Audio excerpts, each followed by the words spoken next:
What's good, everyone?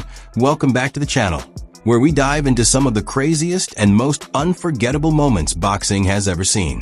Today's topic is a massive one and has the entire boxing community talking. We're breaking down the shocking official face-off between the undefeated icon Floyd Money Mayweather and the knockout machine himself, Gervonta Tank Davis. Yes, you heard that correctly. The mentor and his star pupil finally came face to face, and the tension was unreal. This wasn't a calm meeting. It was intense, emotional, and absolutely electric. Fans have been waiting for this moment for years, and when it finally happened, things got heated fast. There's a lot going on here, so let's start by setting the scene. First up is Floyd Mayweather, one of the most technically gifted fighters the sport has ever seen. He turned defense into an art form and walked away from boxing with a flawless 50-0 record. Inside the ring, Floyd was a strategist, breaking opponents down with precision and intelligence. Even in retirement, his influence never faded. He's remained a powerful figure behind the scenes, especially when it comes to shaping Tank Davis's career. Standing opposite him is Gervonta Tank Davis, a dangerous and explosive fighter with a jaw-dropping knockout percentage hovering around 94%. His power is devastating, and opponent after opponent has fallen to his punches. For years, he's been viewed as Floyd's protege, operating under his guidance and legacy. But now, Tank is determined to step out of that shadow. He's not here to be seen as just the next guy. He wants to prove he's a ruler in his own right.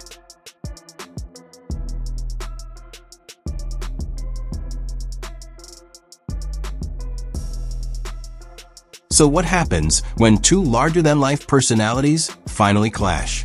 Simple. Tension fills the air, sparks start flying, and emotions push right up to the edge. These two have never exactly seen eye to eye, and the bad blood has been building for a long time. Tank has always made it clear he wants to test himself against Floyd inside the ring. Throughout his career, the comparisons have followed him everywhere. And now he sees this as his moment to settle the debate once and for all. This isn't just another fight. It's his chance to prove who truly stands at the top. And here's the part that has fans losing their minds. That dream matchup everyone's been talking about? It's no longer just speculation. According to Gervonta Davis himself, this blockbuster showdown is scheduled to happen later this year. Yes, you heard that correctly. Deal, 7-fight deal, which is music to the ears of many boxing fans. Get to see you in action for several more years. What type of names are we talking about on those 7 names? Whoever you name, they could be in it. If I name some fighters, can you say yes or no? Yep. Shakur Stevenson. Yep. Ryan Garcia. Yep. Devin Haney. Yep. Isaac Cruz. Yeah, but there's 2 people I already beat already, but yeah. Errol Spence. Outside the ring. Floyd Mayweather. Yeah. Yeah. Yeah. September. November. Teofimo Lopez. Yeah. Out of all of those guys, who do you think is the most difficult opponent for you? Floyd Mayweather. The tension between these two couldn't be more intense. Floyd has always been the one calling the shots, the undisputed boss of the scene. But Tank is done playing a supporting role. He's evolved, he's grown. And now he wants respect as a star in his own lane, not just someone standing beside a legend. His goal is clear: surpass the mentor who helped shape him. That DAZN face-off was supposed to be a calm promotional moment, but the mood shifted instantly the second they made eye contact. This wasn't a standard business appearance. It felt personal. From the moment they took their seats, the atmosphere was charged. Tank didn't casually glance at Floyd. He locked in, almost challenging him to cross the line. And Floyd, being Floyd, wasn't about to ease up.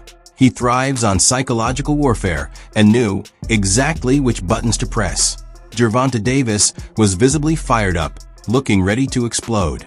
He's been waiting years for this moment, and it showed.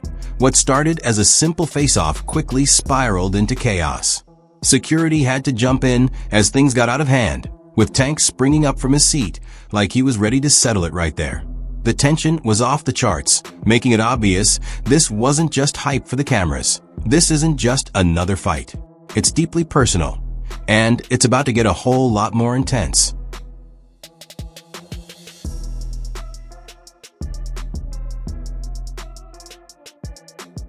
So why all the bad blood? Why would Floyd even think about stepping back into the ring against Tank? It's clearly not about the paycheck. Floyd doesn't need that. This goes much deeper. It's about pride, about respect, and maybe even a quiet concern that his legacy isn't as untouchable as it once seemed. Tank has been speaking his mind lately, making it clear he's done living under Floyd's shadow. He's tired of the constant comparisons, tired of being treated like a student when he's been finishing opponents in brutal fashion. From his perspective, he's already proven he belongs at the top. And then came the real shocker. Tank publicly claimed he's landed a deal that's bigger than anything Floyd ever signed. Let that sink in. The fighter nicknamed Money, potentially getting out-earned by the very man he mentored. You can be sure that revelation didn't go over well. That kind of statement doesn't just stir conversation, it strikes at the ego. And when you're talking about legends, ego and legacy are everything. You off because you was like, I gotta do that. A lot of people don't know that what Floyd do. He said. So you feel like it was a sub, like he was subbing you, like, oh, like he was going at me. He was going at me, and I knew for sure he was going at me. That's why I went at him. There's no reason for me to go at Floyd. Yeah, that's what I was thinking. Cause it's, I feel like y'all got, I wouldn't say love hate, but it's been like the last interview you showed them love. This week it was whatever. But is that sometimes like, you know, is it just like big bro, little bro seeing things different, or what is it to you? No, Floyd don't never. He felt as though I'm at that point where as though I passed him. And I'm doing it at a young age. Wait, like when Floyd was 29, you'll see, bro. Yeah. That deal that I'm talking about. Yeah. Oh, that's a part of this. Deal, he don't know about that yet. But that's bigger than his deal. Damn. Wow. And I'm just releasing this it. Exclusive. That's exclusive. Bigger than Floyd deal? Yeah. Ain't no cap, nigga. That's a lot of bread. You'll see. But it doesn't stop there. Things get even more interesting. While Tank has been focused on sharpening his own skills and building his legacy, Floyd has been spotted putting in work with someone else entirely. And not just anyone, Shakur Stevenson. Shakur is elite in his own right, one of the most skilled fighters of this generation. But seeing Floyd in the gym with him, passing along knowledge, breaking down strategy, and offering guidance, felt like a major slap in the face to Tank. To many, it looked less like casual mentoring and more like a clear line being crossed. From Tank's perspective, that move cuts deep. It sends a message, and whether intentional or not, it comes off as a betrayal that only adds more fuel to an already raging fire.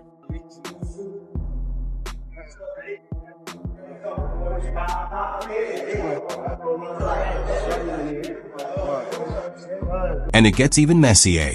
Reports say Floyd hasn't just been mentoring other fighters. He's allegedly been offering tips to some of Tank's potential opponents. Take Frank Martin, for example. Floyd supposedly shared advice on how to challenge Davis in the ring. If that doesn't sound shady, I don't know what does. It almost looks like Floyd was trying to orchestrate a challenge against his own protege. But here's the kicker. When Frank finally faced Tank, all that so-called guidance didn't matter. Tank dominated the fight, putting Martin down just like he's done with so many others. No tricks, no secrets, just pure power and skill. Oh, let's uppercut. That's it. Goes Martin! Mamma mia! Tank fired back with a bold statement. No matter how many tips you get from Floyd, once you step into the ring with him, it's game over. You talking about doing the pad work with Floyd, and he said you got the speed and the power to be a world champ. What did that do for your confidence? You can hear that from anybody, but Floyd is Floyd. It was just motivation, you know, because at that time too, man, I ain't had that IQ that I got now. So at that point, I was just really going off natural athleticism. So for him to tell me that at that time, getting deeper in my bag, trying to understand the game. It's not like basketball where you got to depend on people. It's not like football. Like the work that you put in reflects directly with your results. People don't even know the amount of hours that y'all put into this. We ain't got no backup. We got a bad day, whatever. We ain't got nobody to come through for us. So why is Floyd even considering coming out of retirement? This isn't about money. He's already set for life. It's about respect. Floyd feels like Tank has been stepping out of line, acting like he's done it all on his own, without giving credit where it's due. And let's be honest, without Floyd guiding him early on, would Tank be in the position he's in today? Probably not. My thing is, I've always been there for him from day one. We had a game plan, and my game plan was to help him become world champion, and take things to that next level. And I've always been there for him. And just over the years, you can see I've always been positive, always said great things about him, always pushed him to be great. And, but over the years, it's constantly going on the internet, take a shot at Floyd, take a shot at Floyd, take a shot at Floyd. Constantly be disrespectful, when all I ever been was respectful to try to help this fighter go as far as he could possibly go. That's all I've... And of course, Floyd's team isn't holding back. They're already predicting that Tank will be on the canvas early if this fight ever happens. But Tank's coach, Calvin Ford, fired right back, warning that karma's coming for Floyd. And when it hits, it's going to be ruthless. The thing I want to touch on is the Floyd situation. You know, Floyd is Floyd. That's like I say, Tank is Tank, man. But at the end of the day, you know, the man is chasing greatness. And you should be supporting that. I always tell you that. You should be supporting that, you know. It's a rocky road that we're seeing what's going on. Just pay attention, man. The story is going to reveal itself. You know, but again, that's how you burn bridges. Somebody said, let's say the true colors of a person is coming out, man. They can't stand it, you know. Calm is I don't like using that word calm, you know, but our Lord knows. He knows. He knows. He knows. That's a wrap for today's video. If you enjoyed it, make sure to hit that like button, subscribe, and tap the bell so you never miss any of our future uploads. We want to hear from you too. Drop your thoughts in the comments below. Stay tuned, and we'll see you in the next video.